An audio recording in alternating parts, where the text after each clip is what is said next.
Hello everyone, this is Prashant, and today we are going to discuss the third part of this chapter. And इस chapter में हम लोग कुछ remaining content की बात करेंगे कि आखिर इस चैप्टर में बाकी है तो क्या बाकी है।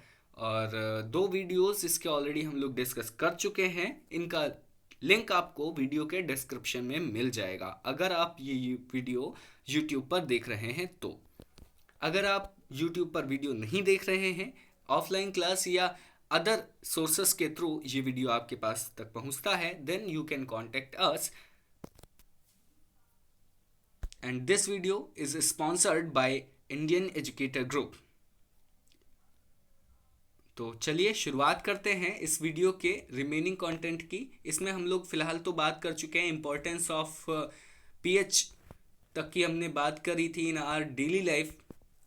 And today we will talk about a few of thing others as like natural salts, यानी नेचुरल सॉल्ट या साधारण लवण क्या होता है। ठीक, साधारण लवण क्या होता है तो याद रखिएगा, साधारण लवण की अगर बात करें, वैसे शायद ये आपको आपकी बुक में शायद जो है थोड़े से ब्रीफ हिस्ट्री के साथ या ब्रीफिंग के साथ में मिले। यहाँ पर बिल्कुल एक लाइन में आपको बताया गया है बिल्कुल क्लियरली कि अगर हमारे पास स्ट्रॉन्ग एसिड है और स्ट्रॉन्ग बेस, इन दोनों को मिला दिया जाए तो इन दोनों से मिल करके जो लवण मिलता है ना, वो लवण नेचुरल लवण होता है या साधारण या प्राकृतिक लवण होता है। समझ में आ रही बात? एक बार फिर से हम बात करते हैं। स्ट्रॉन्ग एसिड का मतलब क्या होता है? स्ट्रॉन्ग एसिड का मतलब है कि एक हाईली रिएक्टिव एसिड, एक अधिक तीव्र अभिक्रिया करने वाला अम्ल, अगर तीव्र अभिक्रिया करने वाले क्षार के साथ रिएक्ट करता है तो वो नेचुरल सॉल्ट देता है, natural salt with a few of amount of water. समझ में आ गई बात? नेचुरल सॉल्ट और वाटर मिलता है कब? जब strong acid will react to the respect of strong base. Understand? And pH value कितनी होती है तो उसकी पीएच वैल्यू जो नेचुरल सॉल्ट होता है, most of the cases that will be 7। ठीक, अब बात करते हैं नेचुरल सॉल्ट के कुछ एग्जाम्पल की। तो यहाँ आपको लिखा हुआ मिल रहा है NaCl, CaSO4, है ना। ये सारे क्या है भाई? NaCl मिलता है तो कैसे मिलता है? NaCl वाली रिएक्शन आपको पता ही होगी, प्रीवियस वीडियोस में या आपने देखा होगा, प्रीवियस क्लासेस में ही देखा होगा, या आपने अपने इसी चैप्टर के प्रीवियस डेज में जब आप स्टडी कर रहे होंगे तो आपने देखा होगा कि जब हमारे पास HCl और NaOH है ना रिएक्ट करता है ना, तो HCl हाईली रिएक्टिव एसिड है और NaOH क्या है? Highly reactive base. तो ये क्या देता है? ये देता है हमारा NaCl प्लस H2O। ठीक है, अच्छा उसी तरीके से CaSO4 की रिएक्शन क्या होती है? CaSO4 कैसे मिलता है? तो CaSO4 मिलने के लिए हमारे पास कैल्शियम हाइड्रोक्साइड होता है, CaOH two the whole twice plus H2SO4 gives out, वहां आगे जगह नहीं इसलिए मैं नीचे लिख रहा हूं, CaSO4 plus H2O।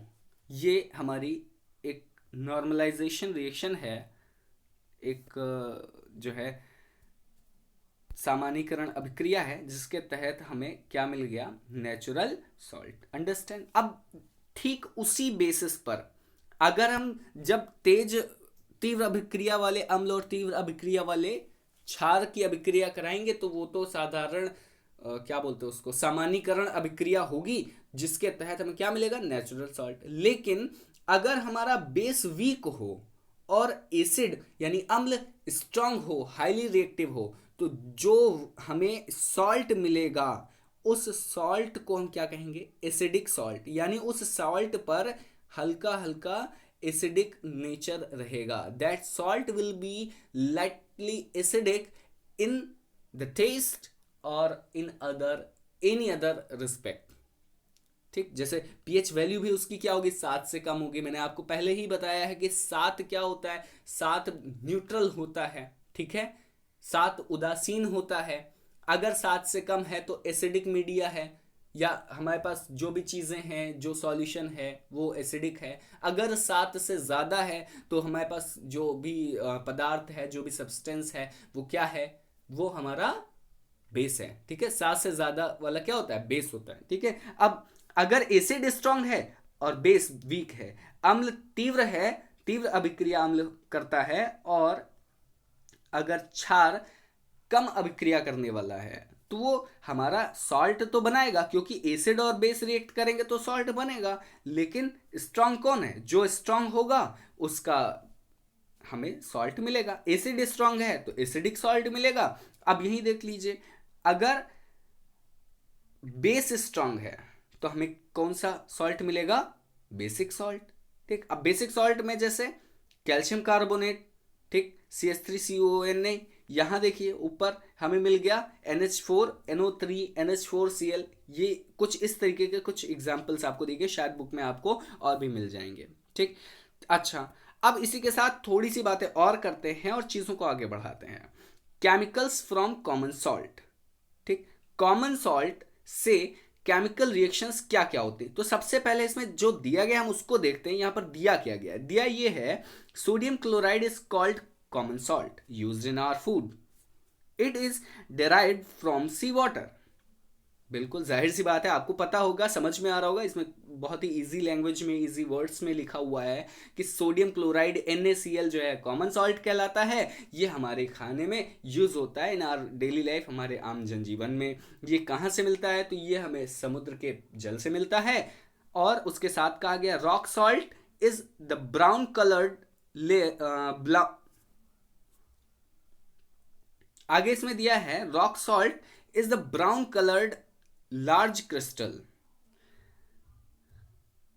This is, यहां पर इज होना चाहिए था, एस नहीं होना चाहिए था, यहां होना चाहिए था इज, ठीक है। दिस इज माइंड लाइक कोल, ठीक, ये पहाड़ों से निकाला जाता है। कौन सा, आपने वो देखा होगा ना, इसको लोकल लैंग्वेज में हम अगर बात करें दिल्ली या नॉर्थ रीजन ऑफ इंडिया की, तो नॉर्थ रीजन ऑफ इंडिया में इसको व्रत में या उपवास में खाने वाला नमक कहते हैं। इसको क्या बोलते हैं, सेंधा नमक कहा जाता है लोकल लैंग्वेज में, है ना। कहीं कहीं इसको कुछ और भी नाम देते हैं, जैसे पहाड़ी नमक वगैरह भी इसका एक नाम होता है। राजस्थान के कुछ इलाकों में जाएंगे आप तो वहाँ पर इसको पहाड़ी नमक भी कहा जाएगा। कुछ जगहों पर इसको समुद्री नमक के नाम से जाना जाता है, जो कि इसका एक गलत नाम है क्योंकि ये समुद्र से नहीं आता है, ठीक। लेकिन महाराष्ट्र के कुछ एक रीजन्स हैं जहाँ पर इसको समुद्री नमक के नाम से जाना जाता है, लेकिन ये एक अपवाद है, नाम भले ही है लेकिन ये समुद्र से नहीं मिलता है। पहाड़ी नमक कहा जाता है तो वो एक सही नाम है। खैर, उसकी बात क्यों अब कर ही लेते हैं यहीं इसी हाथ लगे हाथ। तो उसका कारण ये है कि दिस इज माइंड लाइक कोल, जैसे कोयला निकाला जाता है ना खदानों से, वैसे ही इसको भी खदानों से निकाला जाता है। तो अब कोयले की खदान से कोयला निकलता है, उसी तरीके से सेंधा नमक या जो हमारा रॉक सॉल्ट है वो चट्टानों से निकलता है, ठीक है। ये क्रिस्टल्स के फॉर्म में होता है और इन पर लाइट ब्राउन कलर की लेयर चढ़ी होती है, ठीक। आगे की बात करते हैं। आगे इसमें नेक्स्ट पॉइंट में दिया गया है, common salt is an important raw material for any materials of daily use such as sodium hydroxide, washing soda and bleaching powder and others, ठीक है। चलिए आगे की बात करते हैं। इसी के साथ साथ जैसे इसमें जो तीन मैंने आपको जो एग्जांपल बताया, वो तीन जो चीज़ें हैं वो क्या क्या है, आइए ज़रा देख लेते हैं। पहला है मतलब वो कैसे बनती हैं, कैसे मिलती हैं, फॉर्मूला क्या होता है ना। वॉशिंग सोडा वगैरह की भी बात करेंगे, इसी वीडियो में बात करेंगे, तो थोड़ा सा जल्दी से देखते हैं। अब सोडियम हाइड्रोक्साइड, सोडियम हाइड्रोक्साइड मैंने अभी आपको थोड़ी देर पहले बताया था। सोडियम हाइड्रोक्साइड से हम क्या बनाते हैं, ये एक स्ट्रॉन्ग बेस है, तो इससे हम NaCl यानी कॉमन सॉल्ट बनाते हैं। फिलहाल अब हमें सोडियम हाइड्रोक्साइड कैसे बनाना है, तो इसकी यहाँ पर प्रिपरेशन का मेथड दिया गया है। यहाँ पर लिखा हुआ है, prepared by the method called chlor alkali, ठीक, because we get chlorine and a base in this.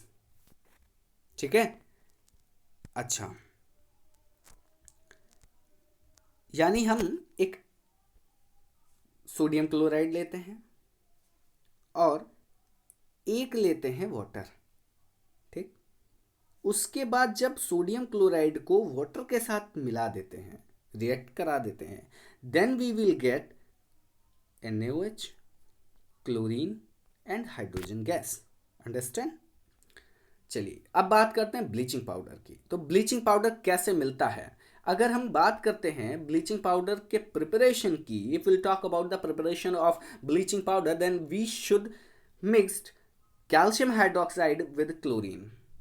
Then we will get bleaching powder, which has the chemical formula as CaOCl2 with a few of amount of water. Understand? Okay, let us talk about the uses of bleaching powder. So uses in textiles, factories and laundry, used as disinfectant. Okay, यानी हिंदी में अगर बात की जाए तो bleaching powder हमें कैसे मिलता है? तो ब्लीचिंग पाउडर हमें कैल्शियम हाइड्रोक्साइड की अभिक्रिया क्लोरीन गैस से कराने पर हमें कैल्शियम सॉरी कौन सा बना रहे हैं, ब्लीचिंग पाउडर मिल जाता है with a few amount of water. ठीक है, कैल्शियम और ऑक्सीजन और क्लोरीन जब एक साथ एक ही सब्सटेंस के रूप में होते हैं तो हम उस सब्सटेंस को ही क्या कहते हैं? ब्लीचिंग पाउडर कहते हैं। समझ में आ रही बात? एक बार फिर से समझते हैं कि इसका यूज़ क्या है। तो इसका यूज़ अगर हिंदी में समझने की बात करें तो कपड़ों में या कारखानों में या लॉन्ड्री के काम में। अब लॉन्ड्री का तो काम आप समझ ही रहे होंगे, है ना, कपड़ों की साफ़ सफाई जहाँ होती है वहाँ किया जाता है। आइए आगे की बात करते हैं। आगे हमारा है बेकिंग सोडा। तो भाई साहब बेकिंग सोडा कैसे बनता है? तो बेकिंग सोडा है क्या, पहले हम इसकी बात करते हैं। तो बेकिंग सोडा जो है वो कोई और नहीं है, सोडियम हाइड्रोजन कार्बोनेट है। इसका एक नाम और है सोडियम बाई कार्बोनेट। ठीक, सोडियम बाई कार्बोनेट। अंडरस्टैंड? जहां बाई लग जाएगा वहां मतलब क्या हो जाएगा? हाइड्रोजन। ठीक है, आइए आगे बात करते हैं कि इसको हम तैयार कैसे करते हैं। ठीक, ये नाम आपको हिंदी और इंग्लिश दोनों में ऐसे ही एज इट इज समझने पड़ेंगे। सोडियम बाई कार्बोनेट जहाँ भी आए या सोडियम हाइड्रोजन कार्बोनेट आए वहाँ मतलब क्या हो जाएगा? Baking soda. अब भाई साहब बेकिंग सोडा कैसे बनता है इसकी अगर बात करें तो बहुत इजी है। जब कभी सोडियम क्लोराइड वाटर के साथ अमोनिया के प्रेजेंस में कार्बन डाइऑक्साइड उस पर गुजारी जाती है तो क्या बनता है? NH4Cl और ये क्या? Ammonium chloride. ठीक है, और मेन हमारा क्या, हम क्या बना रहे हैं? तो सोडियम बाई कार्बोनेट या sodium hydrogen carbonate. Understand?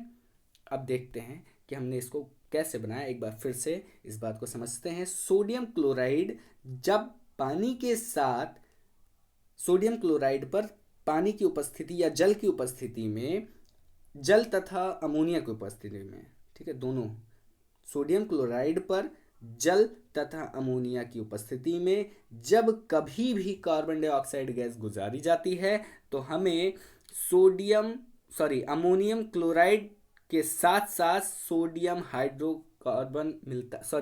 Hydrogen carbonate मिलता है जिसका हम कॉमन नेम बेकिंग सोडा के तौर पर यूज करते हैं। ठीक है, या बेकिंग सोडा जिसे हम कहते हैं। On heating this what we will get, तो जब हम इसको गर्म करते हैं यानी बेकिंग सोडा को जब हम गर्म कर दें या हीट प्रोवाइड कर दें तो क्या मिलेगा? नीचे रिएक्शन दी गई है, sodium carbonate, water and CO2। ठीक है, हमें सोडियम कार्बोनेट किसके साथ साथ? वाटर और CO2 के साथ मिलेगा। कब? जब हम NaHCO3 को गर्म करेंगे तब। ठीक है, या उसको हीट प्रोवाइड करेंगे। अंडरस्टैंड? अब इसका यूज़ क्या है? अब यहाँ देखते हैं, इसका यूज़ होता है हाउस होल्ड्स यानी घरेलू कामों में, इंग्रेडिएंट्स ऑफ एंटासिड्स एंटासिड्स बनाने के काम में या एंटासिड्स के आवश्यक पदार्थों या आवश्यक सामग्री के तौर पर, ठीक। And in making baking powder बनाने के काम में। अंडरस्टैंड। अब यहाँ छोटी सी बात जो है वो क्या है, ज़रा समझते हैं कि अगर हम on heating baking powder produce, मान लिया हमने बेकिंग पाउडर बनाया, ठीक, सोडियम बाइकार्बोनेट था हमारे पास, हमने उसको जो है बेकिंग पाउडर बना लिया। अब बेकिंग पाउडर बनाने के साथ साथ अगर बेकिंग पाउडर जो है वो हमारा हाइड्रोजन आयन से कभी भी फ्यूचर में रिएक्ट करता है तो क्या होगा, सिंपल, कार्बन डाइऑक्साइड गैस निकलेगी, वाटर के साथ निकलेगी और सोडियम सॉल्ट ऑफ एसिड कुछ बनेगा। समझ में आ रही बात। ये NaCl भी हो सकता है, NaSO4 भी हो, मतलब NaSO4 भी हो सकता है, सोडियम सल्फेट करके भी कुछ हो सकता है, Na2SO4 है ना, ये सब भी हो सकता है। अच्छा, लेकिन होगा क्या, होगा सिर्फ हमारा सोडियम सॉल्ट, और कौन से मीडियम का होगा, तो एसिडिक मीडियम का होगा। ठीक है, आगे की बात करते हैं। वॉशिंग सोडा क्या होता है, वॉशिंग सोडा या धावन सोडा हिंदी में इसको कहते हैं। अब वॉशिंग सोडा कैसे बनता है, तो इसकी अगर बात करें, preparation of the washing soda, if we will talk about the preparation of washing soda, if we will talk about the preparation of washing soda, then in this term we should understand easily that recrystallization of sodium carbonate, रिक्रिस्टलीकरण या पुनर्क्रिस्टलीकरण किसका, तो भाई देखो क्या लिखा है, sodium carbonate का रिक्रिस्टलीकरण अगर कर दिया जाए, किसका, सोडियम कार्बोनेट का, Na2CO3। जब Na2CO3 का रिक्रिस्टलाइजेशन किया जाता है तब हमें क्या मिलता है, वॉशिंग सोडा। क्या मिलता है, वॉशिंग सोडा। अब इसका यूजेस क्या है, इसके यूजेस अब बहुत ही सिंपल हैं, आप देख सकते हैं। It used in glass, soap and paper industry, यानी कि पेपर मिल या पेपर इंडस्ट्री में, पेपर के कारखानों में, पेपर उद्योग में, सोप बनाने में, साबुन बनाने में, है ना, जिसको कहते हैं, ग्लास में, कांच के निर्माण में, क्लीनिंग एजेंट मतलब होता है साफ सफाई के उद्देश्य से, घरेलू कामों में, फिर removal of hardness of water, ठीक, removal of hardness of water. अब जल के भारीपन को समाप्त करने के लिए भी हम क्या यूज करते हैं, जल के भारीपन को भी समाप्त करने के लिए हम क्या यूज करते हैं, देखिए क्या मिला, क्या है हमें मिला है Na2CO3 into 10H2O. It is the crystal form of sodium carbonate. It is after recrystallization, और इसको ही हम क्या कहते हैं, वॉशिंग सोडा। ठीक है, अब देखते हैं इस मतलब आगे कि इसमें यहाँ पर क्या दिया गया, वाटर ऑफ क्रिस्टलाइजेशन। ठीक, तो अगर हम बात करें वाटर ऑफ क्रिस्टलाइजेशन की, तो यहाँ हमें देखने को मिलता है fixed number of water molecules present in one formula unit of a salt। यानी अब ये क्रिस्टलाइजेशन जल से हम कैसे करा देते हैं, इसकी अगर बात की जाए तो जैसे कहा गया fixed number of water molecule, जल के मॉलिक्यूल कितने, फिक्स्ड नंबर, यानी निश्चित संख्या में जल के मॉलिक्यूल अगर किसी एक फॉर्मूले में, किसी कंपाउंड में अवेलेबल हैं, लिखे हैं, दर्शित हैं, प्रदर्शित हैं, दिखाए गए हैं, तो हमें ये समझना चाहिए कि that is the crystal form of that particular substance. Understand. जैसे यहाँ एक एग्जांपल के तौर पर दिया गया ना, ये CuSO4 ये एक सॉल्ट है, ठीक है। अच्छा, अब ये सॉल्ट जो CuSO4 है, इसमें देखो यहाँ क्या लग गया, ये क्या है, ये है 5H2O, fixed number of water molecule. अब fixed number of water molecule अगर ऐड हुआ तो ये किसका क्रिस्टल बन गया, तो ये क्रिस्टल बन गया हमारा किसका, कॉपर सल्फेट, कॉपर सल्फेट। और कॉपर सल्फेट के क्रिस्टल को हम क्या कहते हैं, हाइड्रेट कॉपर सल्फेट। ठीक है, क्या कहते हैं, हाइड्रेट कॉपर सल्फेट। समझ में आ गई बात। कॉपर सल्फेट क्रिस्टल के फॉर्मूले को या कॉपर सल्फेट के क्रिस्टल को सामान्य नाम जो दिया जाता है वो हाइड्रेट या हाइड्रेटेड कॉपर सल्फेट का नाम दिया जाता है। ठीक है, हाइड्रेटेड का हिंदी मुझे थोड़ा सा यहाँ पर मिस हो रहा है, आप बुक में अपने देखिएगा उसमें दिया गया होगा।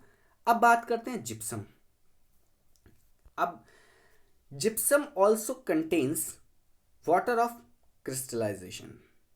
अब फॉर्मूला ऑफ जिप्सम क्या है, तो फॉर्मूला ऑफ जिप्सम है कैल्शियम सल्फेट में, ठीक, कैल्शियम सल्फेट में जब हम fixed amount of water add कर देते हैं या वाटर मॉलिक्यूल ऐड कर देते हैं, ठीक, एक दो मॉलिक्यूल मतलब एक ही मॉलिक्यूल में, भाई कॉपर सल्फेट का जो एक मॉलिक्यूल था उसमें हमने फिक्स्ड अमाउंट, दो अमाउंट में वाटर ऐड कर दिया, 2H2O ऐड कर दिया, तो वो क्या बन जाता है, क्रिस्टलाइजेशन टर्म में आ जाता है। क्योंकि हमने जाना कि जब वाटर डायरेक्टली किसी कंपाउंड में या सब्सटेंस में ऐड हो जाता है तो वो क्रिस्टल फॉर्म बना देता है। अच्छा, तो अब हमने CSO4 के साथ 2H2O जोड़ दिया, तो 2H2O लिख दिया अगर, तो वो किसका क्रिस्टल हो गया, तो वो हो गया CSO4 का क्रिस्टल, कैल्शियम सल्फेट का क्रिस्टल। तो calcium sulphate the crystal of calcium sulphate is known as gypsum.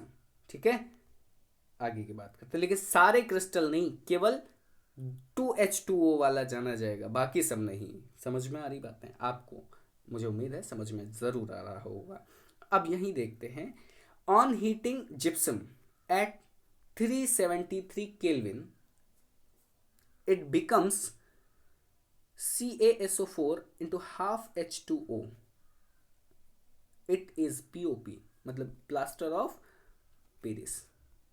It is क्या, प्लास्टर ऑफ पेरिस। ये प्लास्टर ऑफ पेरिस है। जिप्सम आपने देखा CaSO4 इंटू 2H2O, और अगर इसमें 2 की जगह 1.5 मॉलिक्यूल हटा दिए गए, ठीक है, और केवल आधा मॉलिक्यूल बचा है वाटर का, आधा बिल्कुल 1/2 CaSO4 के साथ, तो ये क्या बन जाएगा, ये बन जाएगा हमारा POP, यानी कैल्शियम सल्फेट का एक क्रिस्टल POP, एक क्रिस्टल जिप्सम।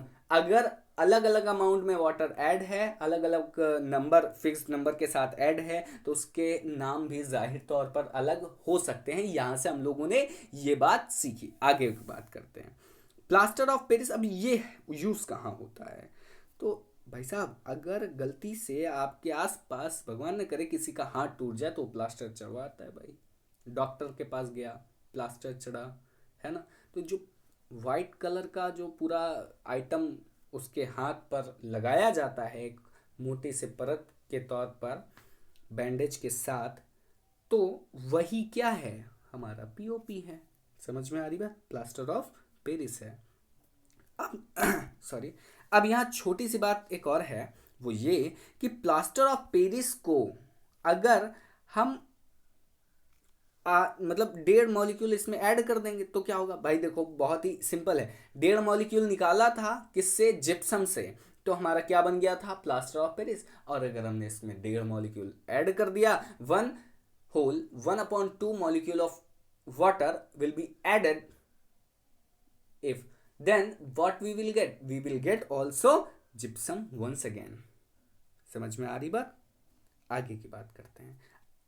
अब यहाँ देखिए POP का यूज बताया गया, मेकिंग टॉयज, खिलौना बनाने में, डेकोरेटिव मटेरियल्स, स्मूथ सरफेसेस, दीवारों को चिकना करने में, सतहों को चिकना करने में, डेकोरेटिव मटेरियल या सजावटी सामान बनाने में, खिलौना बनाने में, इन सब चीज़ों में प्लास्टर ऑफ पेरिस यूज होता है।